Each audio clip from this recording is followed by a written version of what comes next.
So if you were here last week, you heard Pastor Matt talk about the first section of Jonah, where Jonah gets his calling.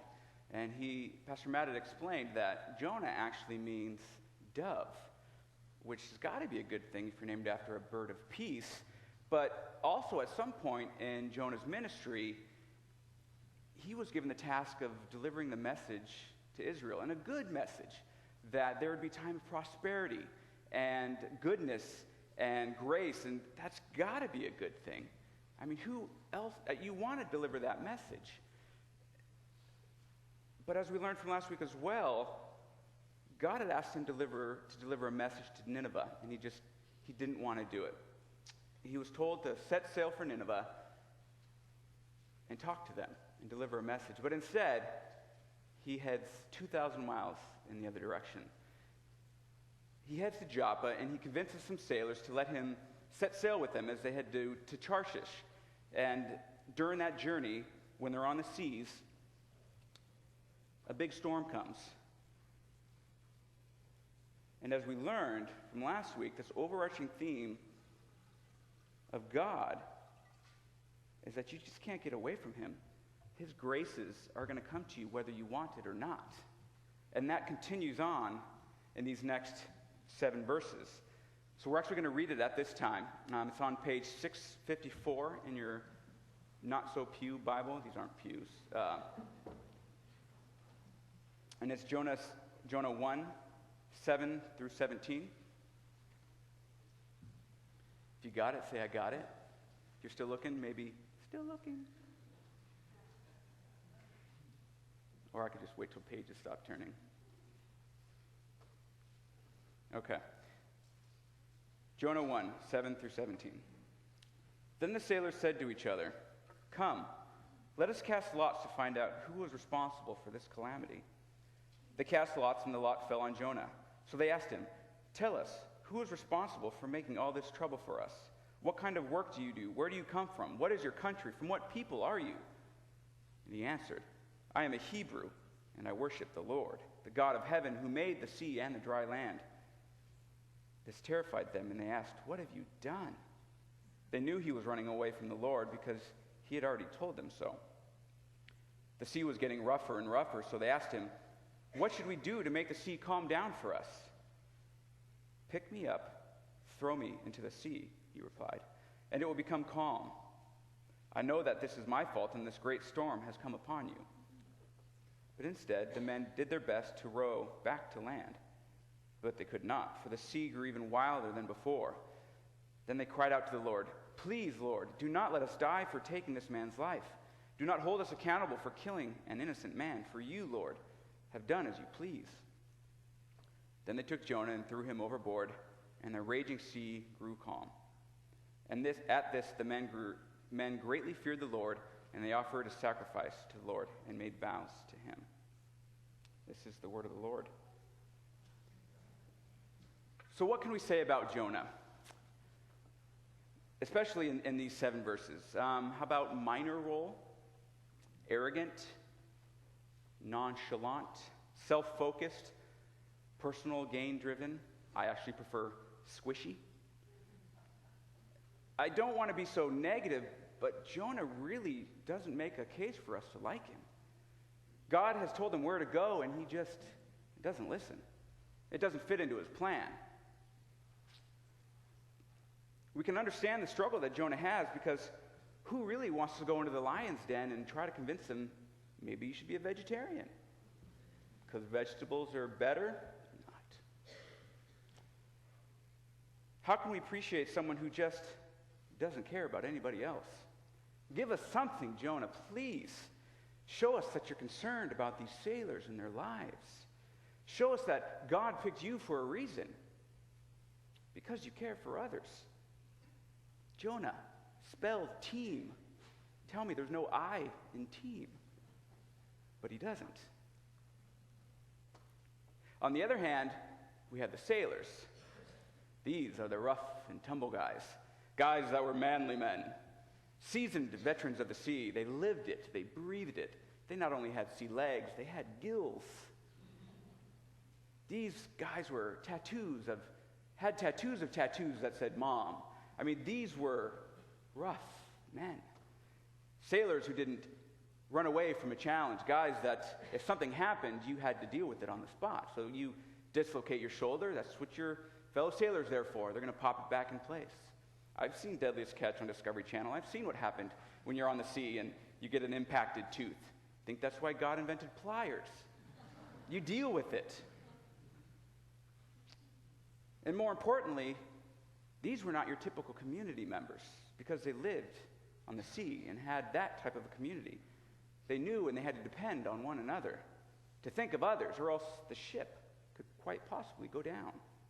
Everything that Jonah was, they were polar opposite. Jonah, solitary guys, just used to working with God and delivering God's message, and these guys were used to working with each other, and they react to the storm differently as well. These sailors had been through calm and stormy seas, but there was something about this sea, about this storm, that wasn't like the rest. Something fearsome, even supernatural about it. So what do? They turn to their gods, but nothing happens. So they do another common thing. They cast lots, and they want to see who the lot falls upon. Let the gods show us who is responsible for this calamity. And it falls on Jonah. And so they ask Jonah, who are you? What are you? Where are you from? And he says, quite confidently, I am a Hebrew. I worship the Lord, the God who created the heavens, the seas, and the land. Yes, Jonah, you finally did something right. He confidently states who God is. And then he says, toss me in the water. You toss me. Not, I will jump in and sacrifice one for everybody. You know, I have your best interest at heart, but you come over here and toss me overseas.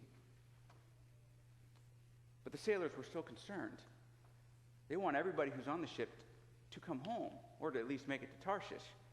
So they try to row. And they struggle to get it to safety. And Jonah still doesn't care.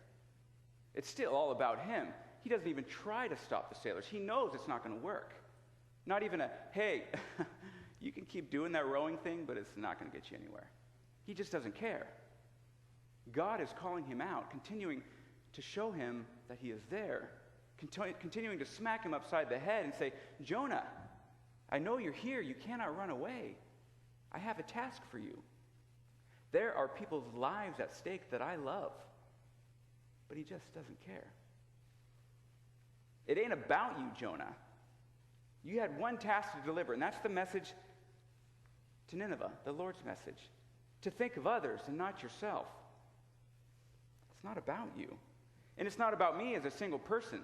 And I think we often have a hard time not seeing the me in something. We often say, you scratch my back and I'll scratch yours. But it never comes with sacrifice, because I'm going to get my back scratched first, and then I'll scratch yours. We're greasing the wheel, buttering the person up so that we can get benefited. Where's the sacrifice? There isn't one. No, doing something out of the goodness of our heart to them first. That's what we should do. We should say, I'll scratch your back, and then if you could you please scratch mine?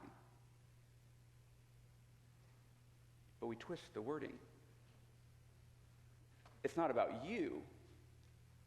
It's about me. We should say, it's not about you, it's about them. But we don't. Lord, I don't want to go talk to that person over there. They kind of look homeless. That's uncomfortable. Or, they look like they really could use something right now, and I've just got too much going on, and I just don't have time. It's not in my plans for the day. It's not about you. It's about me. How many people know the names Gregorio DeFalco and Francesco Schettino? Does that ring any bells? I know Tamara's shaking, agreeing. She actually heard this last week. Anybody? How about the Costa Concordia? Does that sound any more familiar? Anybody know what happened back on January 13th?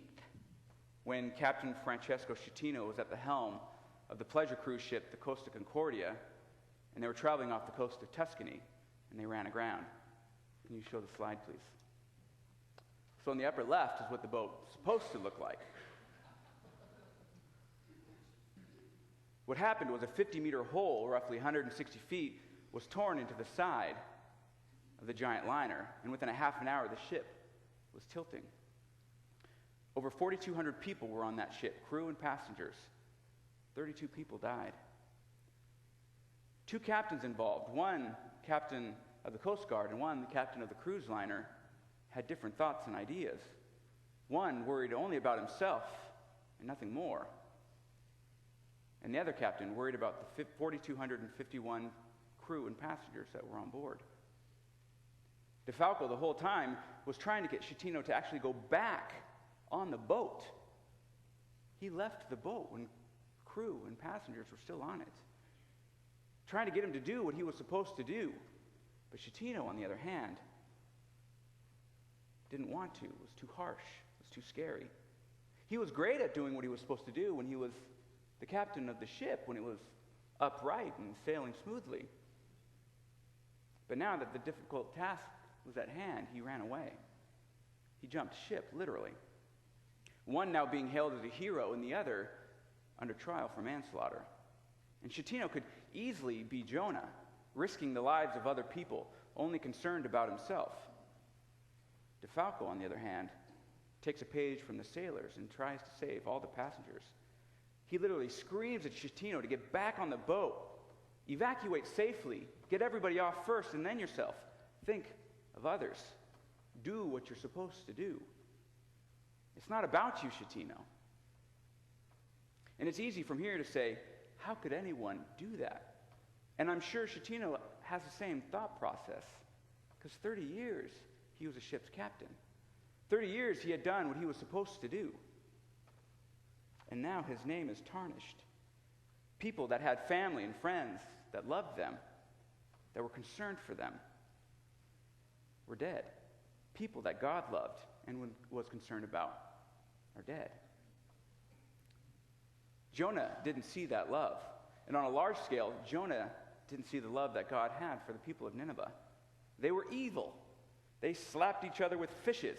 If you've ever seen the VeggieTale version, then you know what I'm talking about. If not, I highly recommend it. You don't have to have kids to watch VeggieTales, trust me. But on a smaller scale, Jonah didn't see the love that God had for those sailors either. He was so fixated on himself and that uncomfortability of bringing a message to Nineveh that he failed to see that God had bigger plans. Bigger than Nineveh and bigger than Jonah. It included Nineveh and it included Jonah, but it was more than that situation. Bigger plans. Isn't that what it's supposed to be about? Something bigger than me? Something bigger than you? I think our go-to with Jonah is that this is a story where God sees the bigger picture and works in ways for his will to come forth, for his plan. That no matter what we do or what Jonah does, his plans will not be thwarted. Nothing ever thwarts God's plans. We can think of Moses and Aaron, and when God called Moses, Moses said, I can't do this. I can't speak to people. And God's response was, don't worry about it. I got Aaron. I got your brother. Didn't do that. And Paul was known for persecuting Christians, for having them killed. And God literally blinds him so that he could see. Took away his sight so he could see. Psalm 115, verse 3.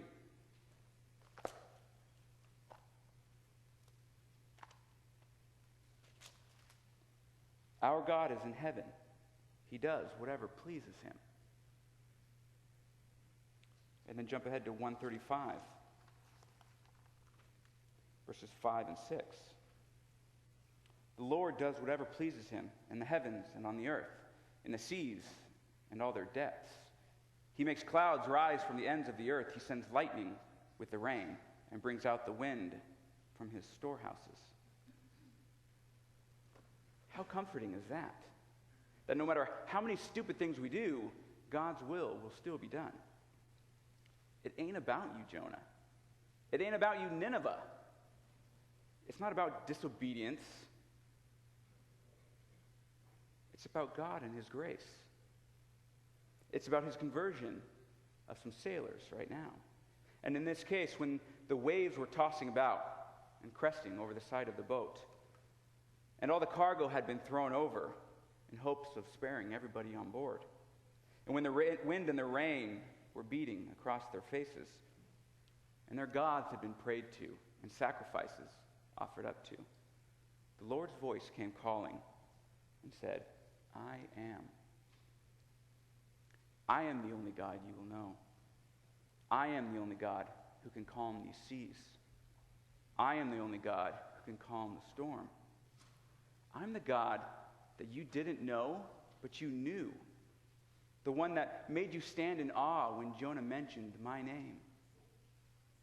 I am the one you bowed down to and offered sacrifices up to when the storm calmed.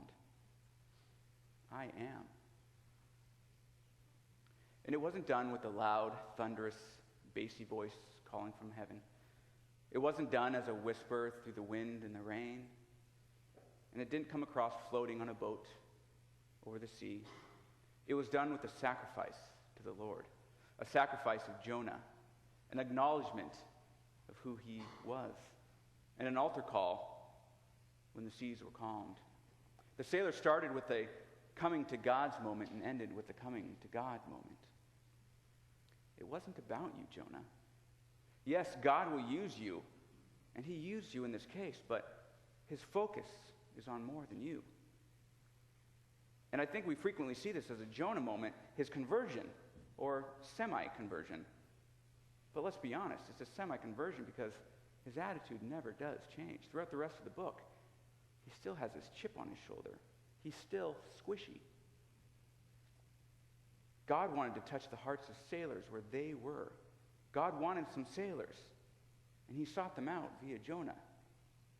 These seasoned sailors, realizing that they were outgunned in a territory that they just were not sure of, were up a creek without a paddle. And they do the only thing that they can do, they pray. Yes, their prayers initially were in the wrong place, but they turned to the Lord. They quit trying to do things their own way, things they thought were best, and they turned to God. They had a coming to God moment. The Lord called these rough and tumble men, these rough and tumble sailors, into his loving arms. Even though they were doing things the wrong way, he still wanted them. Even when he was hitting them with this storm, and they tried to row out of it, he still did not give up on them. He still wouldn't let them move away from him, from his moment, from his desires. His plan would not be thwarted. You're not going to pay attention, Jonah? Then I'm going to have me some sailors who will. The sailors knew about self-sacrifice. They lived it every day. They knew what it was like to focus on others, to think about others, and they proved it towards their actions with Jonah by trying to row, by trying to throw all this cargo over the sea, into the sea. That's who God wants. That's who God uses. That's the character attributes that he wants. Self-sacrifice. Is there anything more Christian than this? We're called to be like God, and everything about him comes down to self-sacrifice, thinking of others, of love, doing stuff for other people, offering up yourself so that others can benefit. And I think this is why love becomes such an overarching theme throughout the book of the Bible. Matthew 3:17 says, "This is my son, whom I love. With him I am well pleased." Love was sacrificed for us.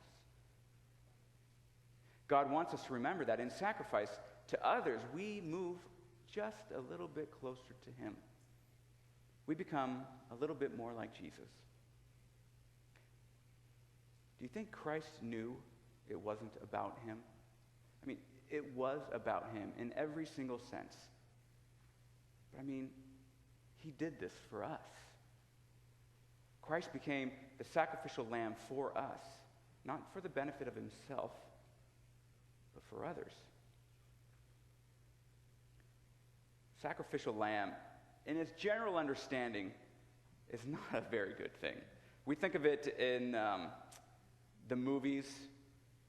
You think of it, I think of Indiana Jones and the Temple of Doom, when Kate Capshaw is tied to that metal cage and she's going to be dropped down as a sacrificial lamb. That's not a good thing. Nobody really wants to do that.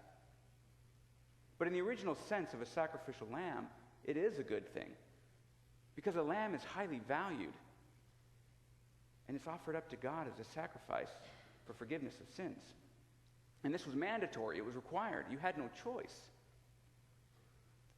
You sinned and you made an atonement for it. But what happens when somebody does that for you because they're thinking of you? What happens when someone says, I see the Lord in you, and I will offer a sacrifice for you, for myself, of myself, so you can succeed, so you can be saved, so that you can live in fullness and richness?